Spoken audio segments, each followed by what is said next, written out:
Okay, guys. So the purpose for this bootcamp is to help you walk through the write-up and walk through the code base so that you will not be totally lost like what you did in the autograd for part one.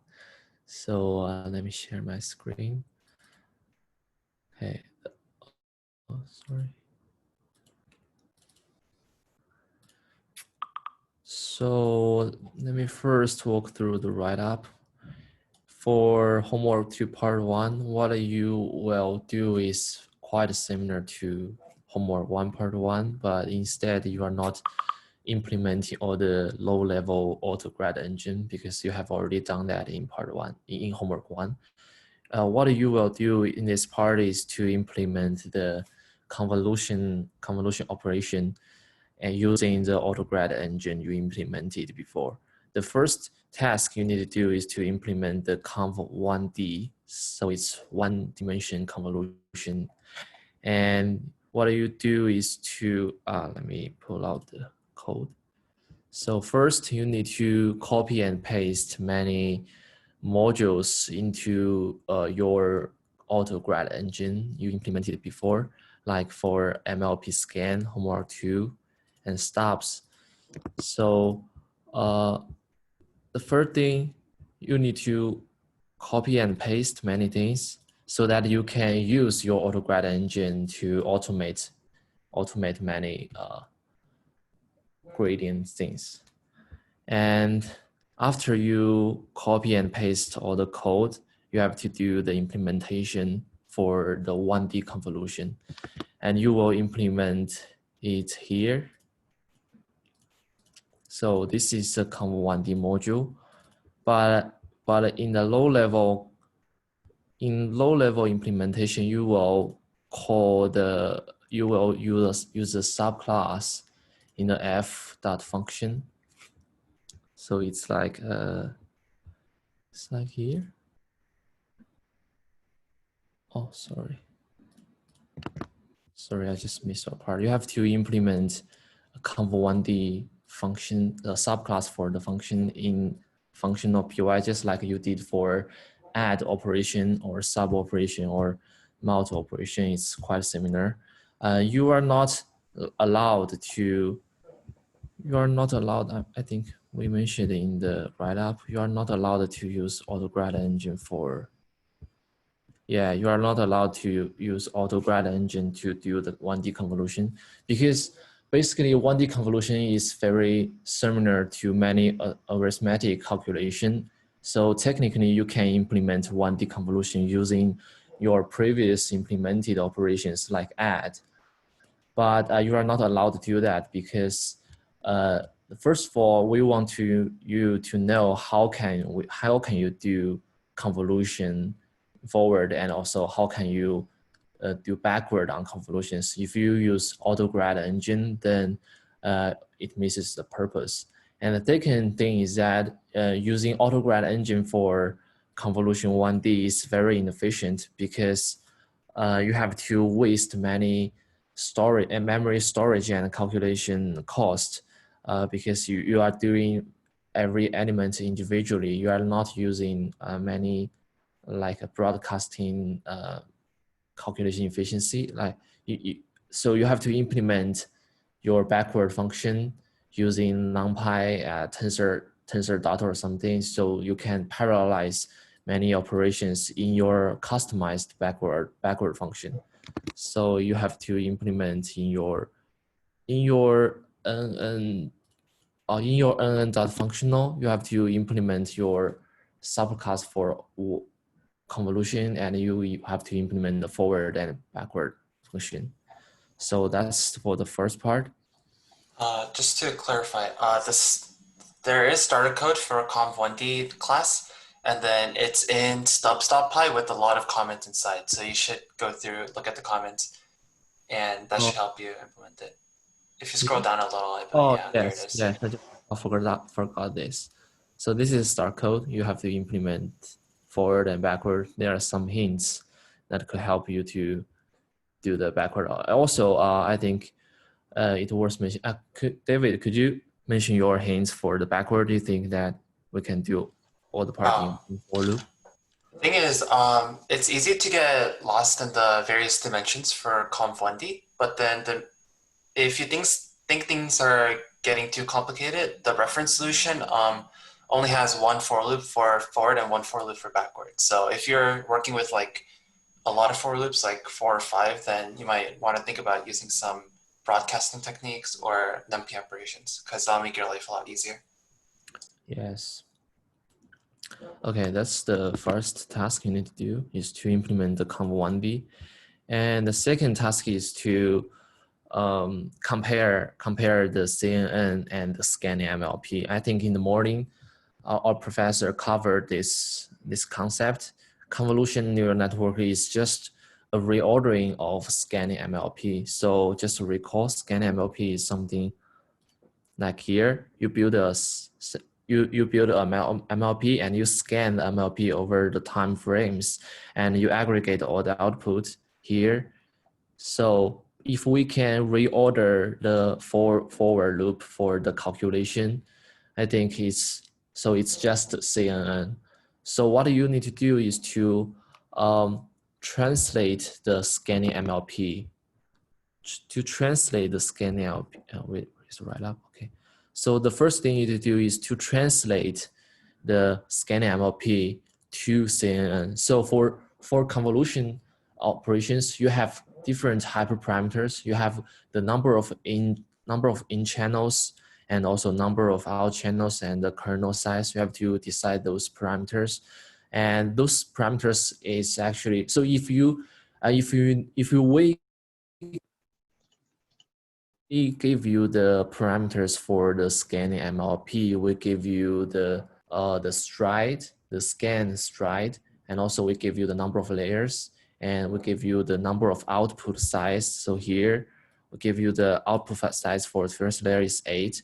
So considering those parameters, you have to translate those parameters into hyperparameters for your convolution operations. You have to use this parameter to decide how many kernels, how many in channels you have to use for your first convolution operations, and what's the kernel size. You have to decide that. So this generally a very general description for your second task, convert scanning MLP to CNN. And after that, you have to, you will go to a more complicated case. So now you are not facing the scanning MLP, but you are dealing with a distributed scanning MLP. So just to recall, distributed scanning MLP is nothing but a shared parameter MLP. So this is a basic visualization of shared MLP. So it's much more efficient because you have less parameters, but you can do similar job as scanning MLP. So the task is very similar, depending on the parameters we give you for the distributed scanning MLP. You have to translate this scanning MLP to the parameters of your convolutions. So you have to implement in this part, in these two classes. The first one is translate the scan MLP to a CNN. So this is the convolution. You have to implement three convolutional layers, and for each layer, you have to decide your parameters for each layer. And also for here, in this function, we will give you the weights for the equivalent scanning MLP. So it's like we give you the weights for your first linear layer, second linear layer, and third linear layers. And then you have to initialize your convolution parameters using the weights we gave you. This is the shape. And then, so we call that for your linear layer, your weight shape is out by in multiply kernel size. And for your convolution layer, it's similar out by in by kernel size. But how do you do the reshape thing? So do you do reshape? I think we gave you some hints here, summary, reshape. Yeah, we gave you some hints about how to reshape your weight for your linear layer, and then you use those parameters to initialize your convolution layers. But you have to be careful because here you can reshape it as you can reshape it like kernel in, or you can reshape it like in kernel. But the trick is that how can you decide which one is the correct one? Although we give you the correct reshape order, but you have to think about, take a second thought when you consider the order for kernel size and in channel. So when you consider this, you have to think about the memory layout for your linear layer. So that's one thing you need to think about. And I think that's David, would you take over? I think that's all I got for part one. Okay. Then yeah, that's basically it for part one. It's going to be less painful than homework one, and we encourage you to spend more time on part two this time. But yeah, because you'll be working with CNNs, which is more complicated than just linear layers. So Anshan, I'll share my screen so I can go over the part two.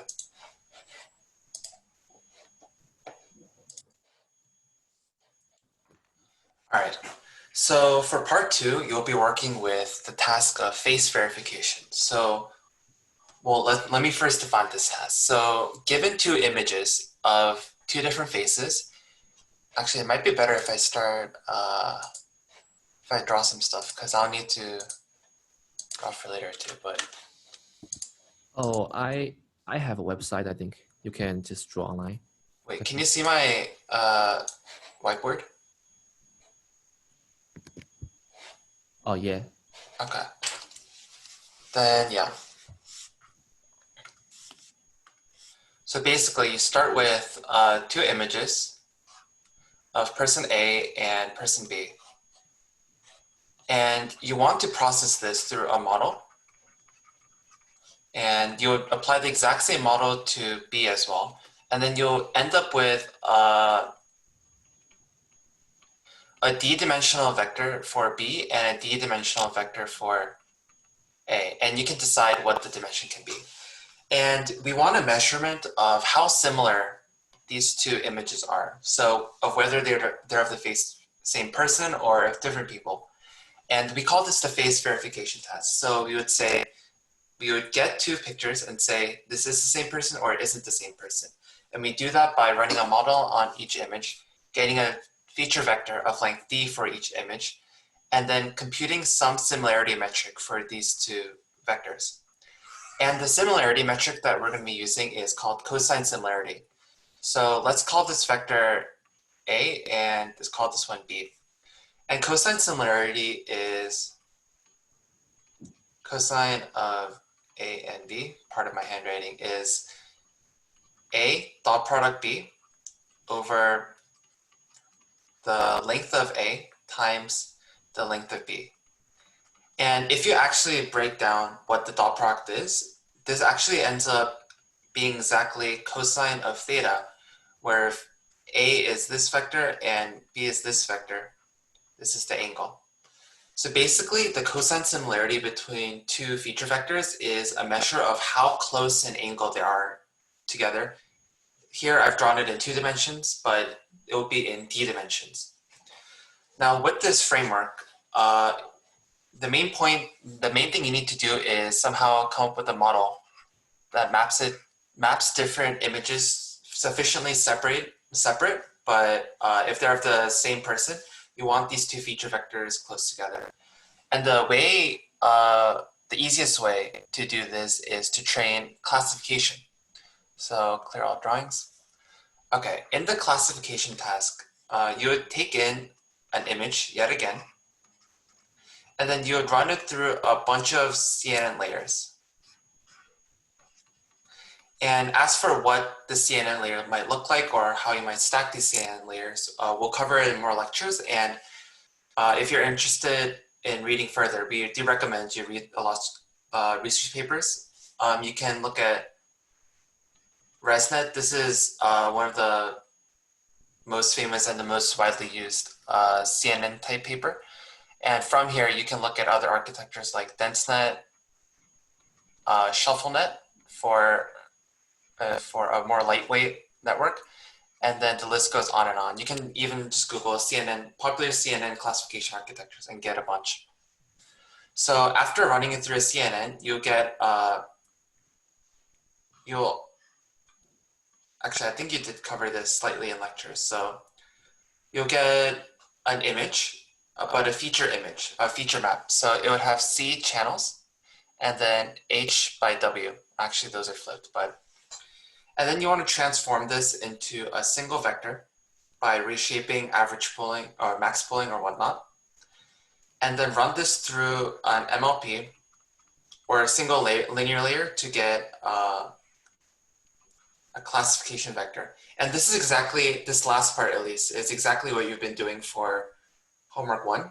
And this would be n many classes. And this MLP is usually just one linear layer. So if you remember what a linear layer does is it tries to find a separation of the space, linear separation of the space. So if you want this final vector to be a probability distribution over n many classes, this vector needs to be linearly separable into these many classes. So this vector actually is a good representation of the features in this image. And so recall the face verification task. An easy way to do it is train a classification network for n many different people, and then use this vector as precisely the feature vector that you would encode the image A to. So if you remember, the quick pipeline for face verification was A into a model, into a feature vector. This model here would be this CNN and then this reshaping operation. So this is one way to get started with the face verification task by looking at the classification task. And besides this, there are methods for directly training the face verification task, and those are covered in detail in the write-up. So now let's take a look at the write-up.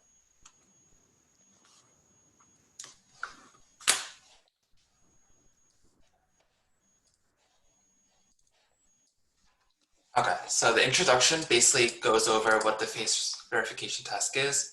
And the face embedding is basically the feature vector that I talked about that embeds the image into a feature vector after running it through a CNN. So getting started, as I mentioned, a good way to get started is to train classification. And if you download the data, actually we've separated, we have a folder called classification or something that has images for each class separated into different folders. So you can directly use the Torch image folder class, and you can read the documentation on that. And the other method that's defined here is metric learning. So this method directly learns discriminative face embeddings for different images. And you can read through this in detail to get a better idea of this. And yeah, this talks about the system evaluation. So for every pair of images, you'll have a score of how similar you think they are. And then, actually, this is quite involved to explain in a short amount of time. I recommend you read through this section. But basically, you want this, for every 2 images, you want the score between them to be high if you think they're of the same person, and low if you think they're of 2 different people. And this metric measures how good your scores are. Cosine similarity versus Euclidean distance. And as I mentioned before, cosine similarity between 2 vectors kind of takes into account the angle between them, while Euclidean distance just measures the pure distance between the 2 vectors. So those are 2 different metrics. And yeah, so the file structure when you download the data, the classification data will have, exactly the classification data. So you'll have a bunch of folders. Each folder will be a different class. And inside each folder, you'll have a bunch of images pertaining to that class. So you can use this to train classification. Verification data. This is separate from the classification data, and this just contains all the images for the verification, validation, and verification test. And the verification pairs validation txt basically is a long list of pairs of image paths and a label for whether they're the same person or not. And the test txt file is basically the same as a validation text file, except it doesn't have the labels of whether they're the same person or not. So this is what you'll run on and use to submit to Gradescope. And the sample submission file as always. So we've attached a lot of references here talking about the discriminative face embedding task. And a lot of these papers are super interesting, so I recommend you check them out. And as for why you would want to have a separate loss for learning discriminative face embeddings as opposed to just doing classification, this is a repo with a nice visualization. So at the top, you just train on the classification task. So remember, the last layer just needs the features to be linearly separable. And yes, you can see that these features are indeed linearly separable. You can imagine how you draw the lines to separate out the different colors. However, different classes might be still pretty close together. So even if you have a linear separation, it might not be perfect. At the bottom, you've trained with a specific loss that enhances separation between different classes. And you can see that, yes, these are linearly separable, and each class is in its own tight group. So they're more easily identifiable as similar or different. So yeah, that's basically the introduction to homework 2 part 2. This write-up is really informative, so I do strongly recommend you go through it on your own as well. And Xiang, do you think I missed anything, or were there any unclear points? I think that's pretty comprehensive, I think. Okay. Yeah, so I think the rest of time we will take some QAs. So feel free to ask questions, raise your hand. Okay, we have a question from Revneet. Sorry, I muted you, but. Okay. I have a question about in homework 1 part 1.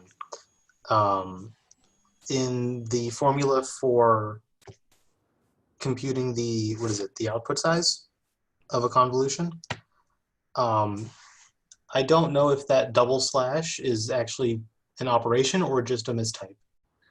The double slash? Yeah, it says input size minus kernel size. The write-up?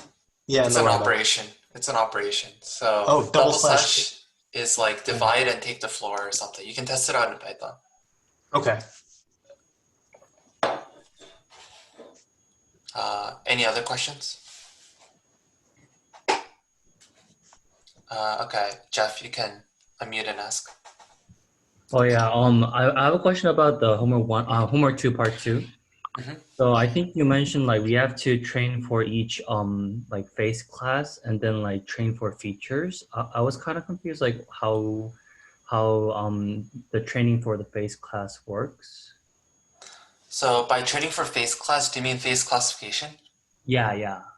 Okay, so for homework 1 part 1, you basically took in input features, run it through an MLP, and then got a probability distribution over the different classes, right? Yes.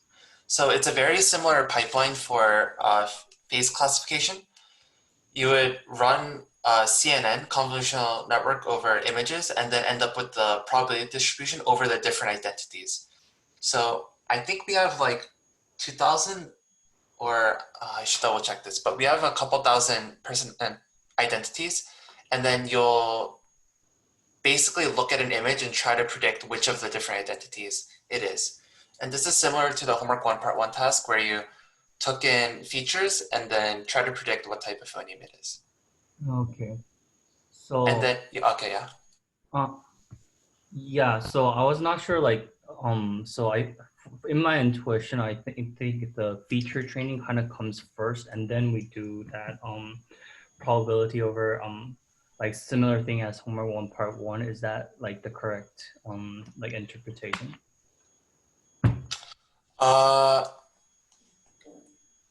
So in train the classification task, the model learns to learn good features. So if you do well in the classification task, it's very likely that you'll do well in the verification task as well, which is why we recommend doing the classification task. Oh, okay, thank you. No problem. So yeah, so the verification task, I guess there's some confusion on it. There are methods of learning a better feature representation solely for the verification class. Some of them require training, classification, and verification together. But others, you can start with the classification task and further train for verification tasks to try to improve your feature embeddings. But yeah, we recommend starting with the classification task first. Any other questions?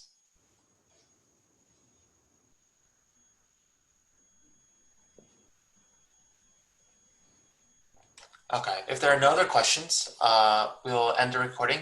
Of course, you can continue asking on Piazza, and we recommend you come to office hours as well. Okay. So yeah, let's end the recording.